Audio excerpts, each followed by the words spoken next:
Voici ma vraie histoire. Pendant 15 ans, ma femme m'a préparé chaque matin un smoothie spécial qu'elle disait bon pour ma santé. Elle insistait pour que je le boive entièrement sous son regard. Je trouvais ça touchant. Mais mardi dernier, j'ai échangé nos verres. Quand elle est revenue et a vu ce que j'avais fait, son visage est devenu livide. Ce qui s'est passé ensuite a révélé une vérité terrifiante. Pendant 15 ans de mariage, ma femme a insisté pour préparer mon petit déjeuner chaque matin, sans exception. Un plateau m'attendait avec du jus d'orange, des œufs, des tartines, et toujours son smoothie santé spécial. Elle disait qu'il boosterait mon énergie avec ses fruits, vitamines et compléments. Je la croyais. C'était ma femme. Elle s'asseyait en face de moi et me regardait manger. Mais c'était le smoothie qui captait toute son attention. Elle me fixait avec une intensité particulière quand je buvais. Elle ne quittait jamais la cuisine avant que j'aie fini le verre entier, servi dans un grand verre au liseré bleu. Toujours le même. Elle n'en buvait jamais elle-même. Ce rituel a duré 15 ans. C'était devenu sa façon de montrer son amour. Du moins, c'est ce que j'ai cru. Je travaillais de longues heures dans la finance comme gestionnaire de portefeuille. Ce rituel matinal me faisait me sentir aimé. Mes collègues disaient que j'avais de la chance. Avec le recul, je réalise comment elle avait soigneusement construit ce rituel pour que je ne le remette jamais en question. Comment elle avait transformé quelque chose de sinistre en quelque chose d'apparemment tendre. Ces 6 derniers mois, je me sentais de plus en plus malade, épuisé en permanence, problèmes d'estomac, vertiges effrayants. J'ai consulté plusieurs médecins, prise de sang, scanner, examen. Personne ne trouvait ce qui n'allait pas. Les médecins évoquaient le stress, l'anxiété, un syndrome de fatigue chronique. Je devenais de plus en plus malade et personne ne savait pourquoi. Pendant cette période, ma femme était devenue distante, moins affectueuse, préoccupée, absente. La connexion émotionnelle s'effaçait. Je ne réalisais pas qu'elle planifiait de me tuer. Elle est devenue secrète avec son téléphone. Appels dans d'autres pièces, SMS tard le soir avec un petit sourire. Quand je demandais, elle donnait des réponses vagues. Je ne poussais pas parce que je lui faisais confiance. J'ai remarqué des débits pour des hôtels parisiens où je n'étais jamais allé, débités pendant que j'étais au travail. Elle disait que c'était des erreurs ou des réservations pour des proches. Je voulais la croire. Tous les éléments étaient là. Ma maladie mystérieuse, la distance de ma femme, les appels secrets, les débits d'hôtel. Mais j'étais trop confiant pour assembler les pièces. Mardi dernier a commencé comme tous les matins. Le plateau était sur la table avec le jus d'orange, les œufs, les tartines, et le smoothie dans le verre au liseré bleu. Elle m'attendait avec un sourire. Mais quelque chose semblait différent. Il y avait dans ses yeux une anticipation mêlée de quelque chose de plus sombre. Le regard de quelqu'un qui attend qu'un événement important se produise. Je me suis assis. Le smoothie avait sa couleur habituelle, violet foncé. Mais je ressentais une suspicion grandissante. J'ai commencé à manger les œufs lentement. Ma femme continuait de me regarder, ses yeux revenant sans cesse vers le verre de smoothie. Elle semblait impatiente. Le silence pesait lourd. Puis son téléphone a sonné. Elle a eu l'air agacée, a jeté un coup d'œil au smoothie puis à moi, avant de sortir. Je l'ai entendu parler doucement dans la pièce voisine. Seul dans la cuisine, j'ai pris une décision éclair. Je me suis levé, j'ai pris son verre d'eau sur le comptoir et j'ai échangé nos positions. Le smoothie était maintenant là où elle s'était assise. Mon cœur battait la chamade. Ma femme est revenue et s'est assise. Elle a jeté un coup d'œil à la table et s'est figée. Ses yeux se sont fixés sur le verre de smoothie devant elle. Son visage a changé instantanément. La couleur a quitté sa peau. Elle fixait le verre comme si c'était une bombe. Ses mains ont commencé à trembler. J'ai su avec une certitude absolue que quelque chose n'allait vraiment pas. J'ai forcé un sourire. Bois le tien en premier aujourd'hui, chérie. Je veux voir si tu l'as vraiment fait aussi sain que tu le prétends. Son visage est devenu complètement blanc. Elle ne l'a pas pris. Elle fixait juste le verre avec une expression de terreur pure. Elle a bégayé. Non, c'est le tien. Sa voix tremblait. Elle essayait de me convaincre de le boire au lieu d'elle.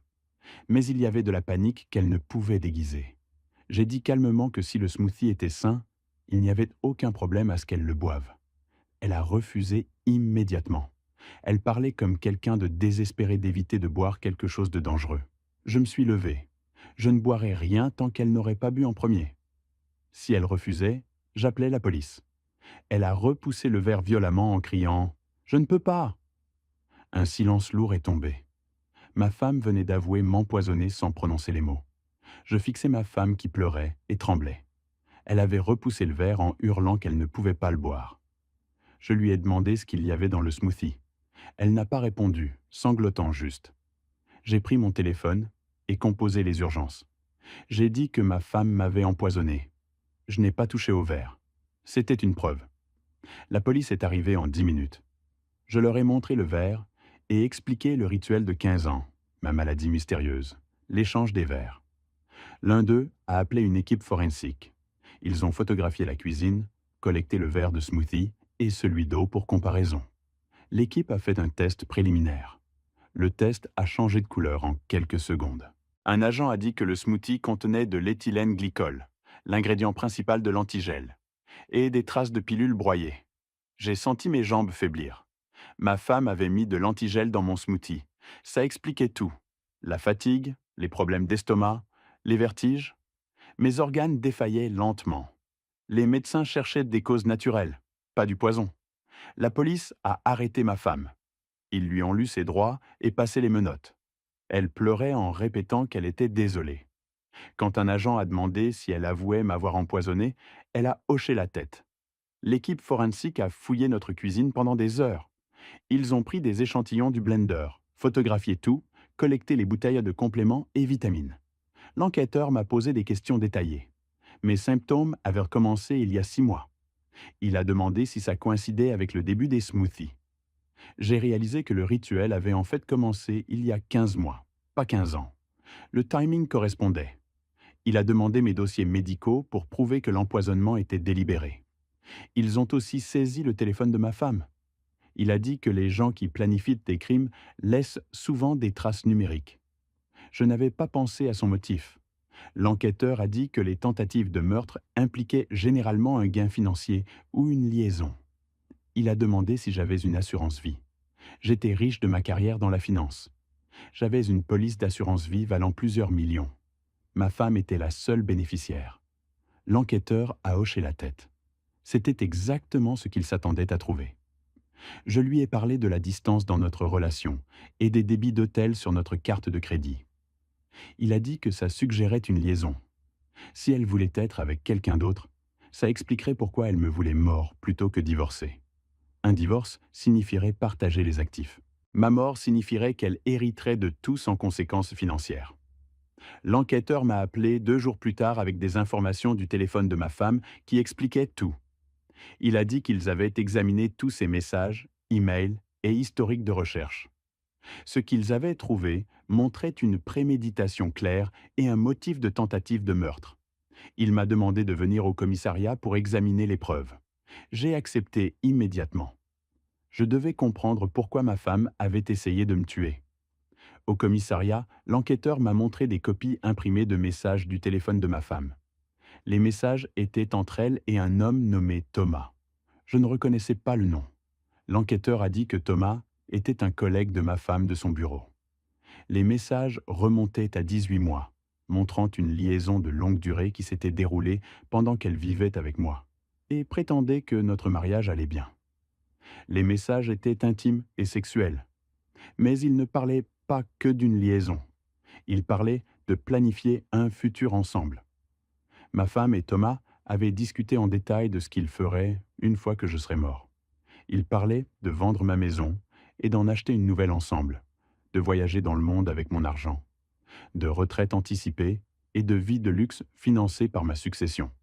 Ils avaient planifié tout leur futur sur ma tombe. L'enquêteur m'a montré des messages où ma femme discutait de son plan pour faire passer ma mort pour naturelle. Elle écrivait que les médecins ne pouvaient pas comprendre ce qui n'allait pas chez moi et que ça signifiait que le poison fonctionnait. Elle écrivait qu'une fois mort, ça ressemblerait à un mystère médical ou à des causes naturelles. Elle écrivait que personne ne suspecterait d'un meurtre si je devenais juste de plus en plus malade jusqu'à ce que mes organes lâchent. Elle pensait avoir créé le crime parfait. Il y avait des messages où Thomas célébrait à quel point j'étais stupide. Il écrivait que j'étais un idiot de ne jamais suspecter les smoothies du matin. Il écrivait que je méritais ce qui m'arrivait parce que j'étais trop confiant et naïf.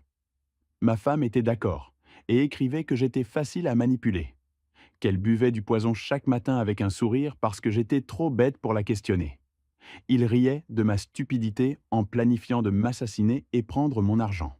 L'enquêteur m'a montré des recherches sur le téléphone de ma femme sur les poisons. Elle avait fait des recherches extensives sur l'antigel. Combien il en fallait pour tuer quelqu'un? Les symptômes d'empoisonnement à l'antigel. D'autres substances qui pouvaient être mélangées avec l'antigel pour le rendre plus efficace. Elle avait rejoint des forums en ligne sous de faux noms demandant des informations sur les poisons indétectables. Elle avait passé des mois à rechercher comment me tuer sans se faire prendre. Ma police d'assurance vie valait 25 millions d'euros. Ma femme était la seule bénéficiaire. Si je mourais, elle recevrait ce montant complet, exonéré d'impôts. Elle hériterait aussi de mon portefeuille d'investissement, mes comptes de retraite, ma part de notre maison. La succession totale qu'elle hériterait valait plus de 25 millions d'euros. C'était le motif. Elle voulait mon argent. Elle voulait être avec Thomas. Et elle avait décidé que le meurtre était le moyen le plus facile d'obtenir les deux. L'enquêteur a dit qu'ils avaient assez de preuves pour inculper ma femme de tentative de meurtre et conspiration. Ils avaient aussi assez pour inculper Thomas comme complice, puisque les messages montraient qu'il connaissait l'empoisonnement et l'encourageait. Les deux seraient arrêtés et poursuivis. L'enquête s'est étendue alors que les détectives creusaient plus profond. Ils ont obtenu mes dossiers médicaux de tous les médecins que j'avais vus ces 15 derniers mois. Les dossiers montraient que ma maladie mystérieuse avait commencé exactement quand ma femme avait démarré le rituel du smoothie spécial. Avant ça, j'étais en bonne santé sans problèmes médicaux significatifs. Les dossiers médicaux documentaient une progression claire de symptômes cohérents avec un empoisonnement à l'antigel. Les médecins avaient noté ma fatigue, mes problèmes d'estomac, mes vertiges. Ils avaient documenté une perte de poids et un déclin de la fonction rénale. Ils avaient vu des enzymes hépatiques élevées et des analyses de sang anormales. Mais ils ne savaient pas ce qui causait ces problèmes parce qu'ils ne testaient pas pour du poison. Un médecin avait même noté dans mon dossier que mes symptômes étaient inhabituels et ne correspondaient à aucun schéma de maladie connu. Il avait écrit que ça ressemblait presque à une exposition toxique, mais ne pouvait identifier de source. Si j'étais mort, les médecins auraient listé la cause de décès comme défaillance organique d'origine inconnue. Ma femme aurait réussi son meurtre. L'enquêteur m'a dit que les détectives avaient trouvé des preuves de la recherche extensive de ma femme sur comment commettre le meurtre parfait. Ils avaient récupéré son historique de recherche Internet remontant à plus d'1 an. Elle avait cherché comment empoisonner quelqu'un sans se faire prendre. Quels poisons sont indétectables? Symptômes d'empoisonnement à l'antigel. Elle avait visité des sites web et forums dédiés aux crimes réels et meurtres non résolus. Elle étudiait comment d'autres avaient commis des meurtres et apprenait de leurs erreurs. Les détectives ont découvert que ma femme avait rejoint plusieurs forums en ligne sous de faux pseudonymes. Elle s'était présentée comme quelqu'un intéressé par la toxicologie et avait posé des questions détaillées sur divers poisons.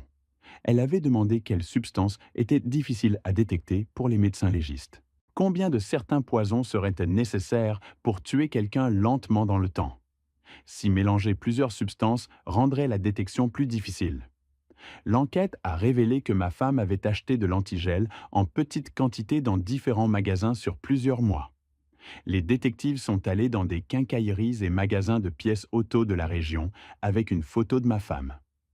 Plusieurs employés se souvenaient lui avoir vendu de l'antigel. Elle n'avait jamais acheté de grandes quantités au même endroit. Elle avait acheté de petites bouteilles à de nombreux endroits différents pour qu'aucun achat unique ne soulève de soupçons. Les détectives ont aussi trouvé des pilules écrasées dans notre cuisine. Elles étaient cachées au fond d'un placard derrière d'autres articles. C'étaient des médicaments sur ordonnance pour la tension artérielle et les problèmes cardiaques. Ma femme n'avait pas d'ordonnance pour ces médicaments. Quand écrasés et mélangés avec l'antigel, ces médicaments accéléreraient les dommages aux organes et feraient venir ma mort plus vite. Elle utilisait plusieurs poisons pour s'assurer que je mourrais. L'analyse forensique du smoothie que je n'avais pas bu ce dernier matin montrait exactement ce que ma femme m'avait donné. Le labo a trouvé de l'antigel en quantité suffisante pour causer des dommages sérieux dans le temps. Des médicaments écrasés affectant les fonctions cardiaques et rénales. D'autres substances conçues pour masquer le goût du poison. Chaque ingrédient dans ce smoothie, sauf les fruits, avait été choisi spécifiquement pour me tuer lentement, tout en goûtant assez normal pour que je ne suspecte rien. Chaque petit déjeuner que j'avais mangé pendant 15 mois avait été une tentative de meurtre déguisée en dévotion.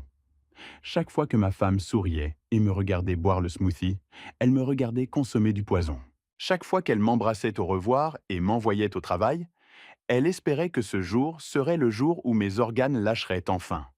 Les preuves montraient que ce n'était pas un crime passionnel ou une décision soudaine. C'était un meurtre calculé et prémédité planifié sur des mois avec recherche minutieuse et exécution délibérée. Ma femme a été arrêtée à notre table de cuisine le matin où j'ai échangé les verres de smoothie. Mais Thomas était toujours libre et la police voulait l'arrêter aussi puisque les messages textes montraient qu'il faisait partie de la conspiration. Les détectives sont allés à son appartement avec un mandat de perquisition 2 jours après l'arrestation de ma femme. Quand les détectives ont fouillé l'appartement de Thomas, ils ont trouvé encore plus de preuves de la conspiration. Ils ont trouvé un téléphone jetable que Thomas avait utilisé pour communiquer avec ma femme, en plus de leur téléphone régulier. Le téléphone jetable contenait des messages encore plus explicites sur le plan de meurtre. Ils discutaient de dosage spécifique de poison, de combien de temps il me faudrait pour mourir, de ce que ma femme devrait dire au médecin pour éviter les soupçons. Les détectives ont aussi trouvé des bouteilles d'antigel dans l'appartement de Thomas. Il avait apparemment aidé ma femme à obtenir le poison et le stocker pour qu'elle n'en ait pas trop dans notre maison où je pourrais le découvrir.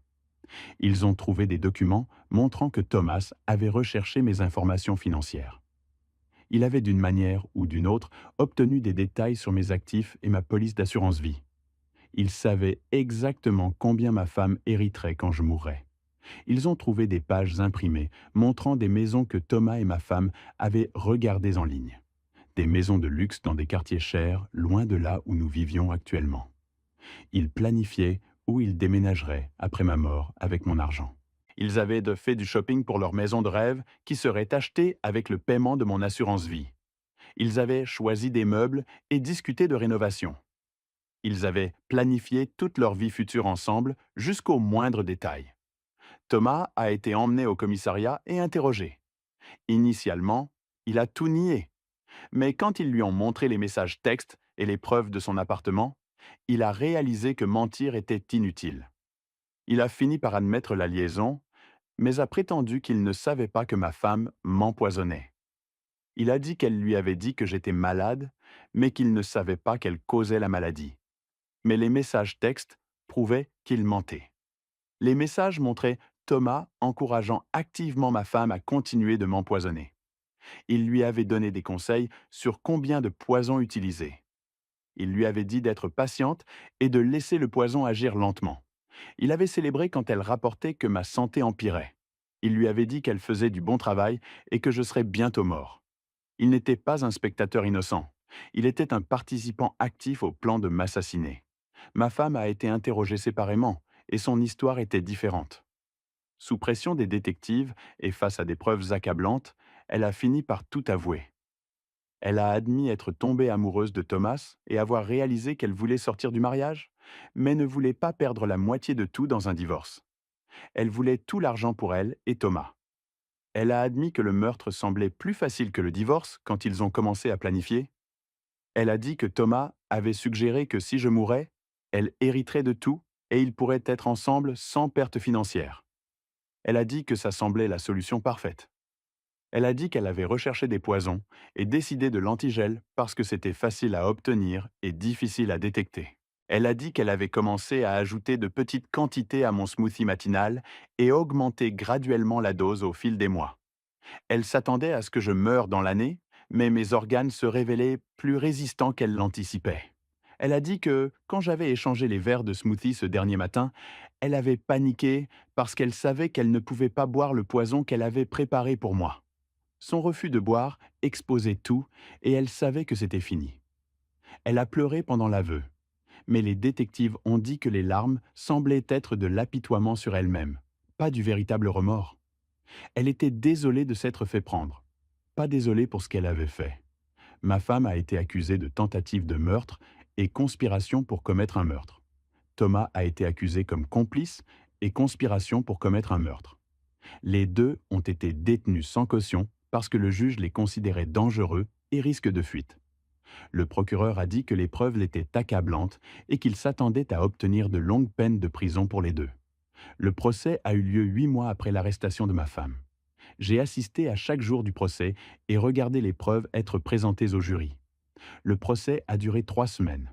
Le procureur a montré au jury tous les messages textes entre ma femme et Thomas, planifiant ma mort. L'historique de recherche Internet prouvant que ma femme avait recherché des poisons. Les dossiers médicaux documentant ma santé déclinante. Les preuves forensiques prouvant que le smoothie contenait de l'antigel. Les reçus pour les achats d'antigel dans plusieurs magasins. Les preuves étaient dévastatrices et indéniables. Le jury a délibéré moins de 4 heures avant de rendre des verdicts de culpabilité sur tous les chefs d'accusation pour ma femme et Thomas. Ma femme n'a montré aucune émotion quand le verdict a été lu. Thomas a mis sa tête dans ses mains et pleuré. Le juge a programmé la sentence 2 semaines plus tard. À la sentence, le juge a dit que c'était l'une des tentatives de meurtre les plus calculées et cruelles qu'il ait vues dans sa carrière. Il a dit que ma femme avait violé la confiance la plus basique entre époux en m'empoisonnant tout en prétendant se soucier de ma santé. Il a dit que Thomas avait encouragé et participé à un plan pour assassiner un homme innocent pour un gain financier. Ma femme a été condamnée à 25 ans de prison sans possibilité de libération conditionnelle avant 15 ans. Thomas a été condamné à 15 ans de prison sans possibilité de libération conditionnelle avant 10 ans. Les deux sentences étaient dans le haut de l'échelle de ce qui était possible sous la loi. Le juge voulait envoyer un message que la tentative de meurtre motivée par la cupidité serait punie sévèrement.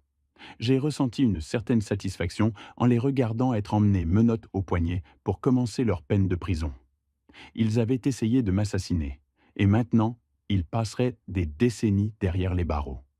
Avec le poison arrêté, ma santé s'est complètement rétablie dans les mois suivant l'arrestation de ma femme. Chaque symptôme que j'avais vécu a disparu. La fatigue est partie et mon énergie est revenue. Les problèmes d'estomac se sont arrêtés et mon appétit est revenu. Les vertiges ont cessé et je me sentais stable à nouveau.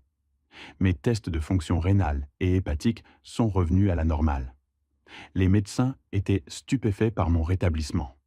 Ils ont dit que ça prouvait que tous mes symptômes avaient été causés par le poison et non par une maladie sous-jacente. Une fois la source de la toxine retirée, mon corps s'est guéri. J'ai divorcé de ma femme depuis la prison. J'ai déposé les papiers immédiatement après sa condamnation.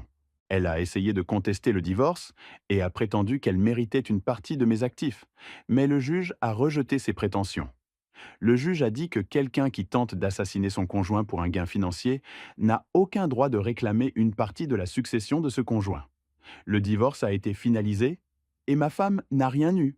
Elle passerait 25 ans en prison et quand elle sortirait, elle n'aurait rien. Pas d'argent, pas de maison, pas de mari, pas d'avenir avec Thomas qui serait aussi en prison pendant des années. J'ai changé tous mes bénéficiaires et réécrit mon testament. J'ai créé une fiducie qui l'excluait spécifiquement de tout héritage, même s'il m'arrivait quelque chose. Je voulais m'assurer que même si je mourais, elle ne bénéficierait jamais financièrement d'avoir été mariée avec moi. Chaque matin maintenant, je me fais mon propre petit déjeuner. Je prépare ma propre nourriture et boisson. Je ne fais confiance à personne pour faire quoi que ce soit que je consomme. Et chaque gorgée de café que je bois a le goût de la seconde chance que j'ai gagnée en échangeant 2 verres de smoothie et en faisant confiance à mes instincts plutôt qu'à 15 mois de mensonges. Je suis en vie parce que j'ai échangé ces verres. Ma femme est en prison parce qu'elle n'a pas pu boire son propre poison. Merci d'avoir écouté mon histoire. Si elle t'a touché, laisse un like, écris en commentaire ce qui t'a le plus parlé et abonne-toi à la chaîne. Beaucoup d'autres histoires arrivent. Ce n'est pas la fin de la mienne, c'est seulement le début de quelque chose de meilleur.